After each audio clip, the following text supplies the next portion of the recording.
Fiona, I'm New Zealand Stitch Bird. I've just started this channel because I watch a lot of YouTubers overseas, in particular US, and I just find that a lot of the materials and notions and things that they use we can't always get here in New Zealand, and if we can, it does cost quite a bit of freight. So I've decided to look at local suppliers and maybe do a bit of DIY just to try and get what we want. And my main reason is that I really enjoy sewing. I like slow fashion. I think you appreciate it a bit more. It's better quality and you can choose the colour, the style, the fabric. So it's a great hobby to have. Anyway, moving on to my topic for today, it's about whether to pin or not to pin. Now, I've recently discovered that there are other ways of positioning your pattern on your fabric rather than using pins. Now, the traditional pins that you can get, obviously the ones with the heads, I find that they bend quite easily, especially if you're using really thick fabric, or if you're like me, you're really enjoying the indie patterns that we have now, and they are printed on photocopy paper, so it's a wee bit trickier to pin through to your fabric. Plus, I don't really want to damage my patterns. I want to be able to use them multiple times to try and save paper. The other issue is this vest that I made, which is the Oakley vest, is made from a pleather, and with using pins you can damage and make holes in it, which doesn't look that great. And also your finer fabrics, which are like Georgette, silk, that kind of thing, you don't want to have little snags or wee holes in that either. So I'll just put my pins to one side. I found these at Spotlight, these gorgeous Simplicity pattern weights, and although they're really lovely, I just got a packet of 4 and they weren't that cheap, and obviously they're imported from the US. So that obviously puts the freight price up. So I found an alternative option, which is using a washer. Now I've just got some notes here. This washer is from Mitre 10 and the size of it is an M12 by 57. That means it's 57 millimeters across.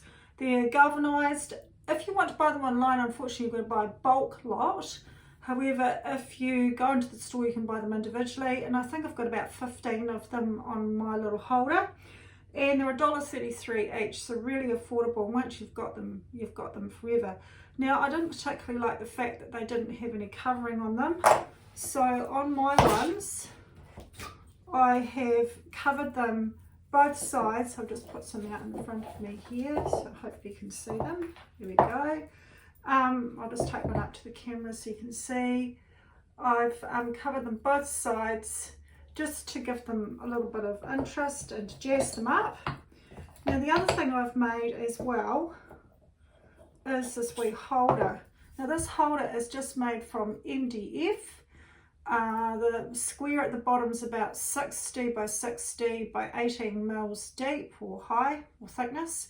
And the piece of dowel is about 100 mils high. You could probably do a slightly higher one by about 10 mils. All I did was drilled a hole into the block of wood, gently tapped in the piece of dowel, and on the bottom I've put my paper on there as well.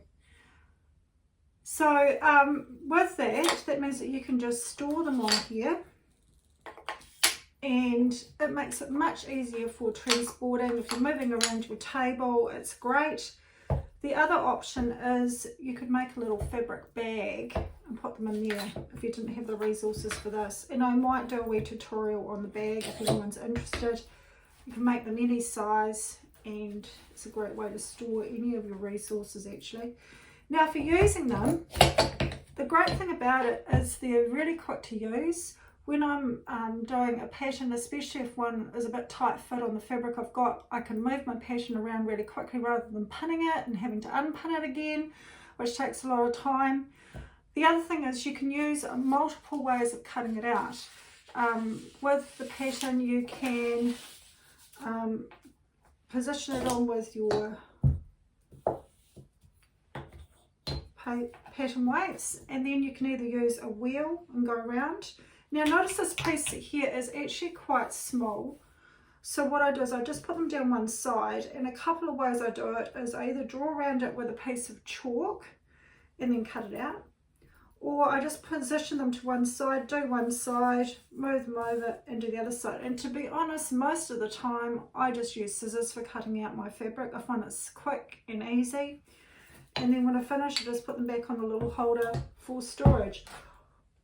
I think that's about all. The only other thing I want to say is that for the cutting out of the paper pattern, I've created a Cricut access file. So if you have a Cricut, which is a die cutting machine, I have a file that has already designed the size with the hole in the middle, so you could cut out either paper or you could use quilting fabric, would work as well, and then you can just cut them out and glue them on to decorate your pattern weights. So I think that's about all for today. Next week I'm hoping to upload a video about a particular blazer pattern that I just absolutely love. I've made about 4 or 5 of them. It's really simple, so I'm looking forward to doing that for you. And thanks for joining, and until next time, we'll see you then.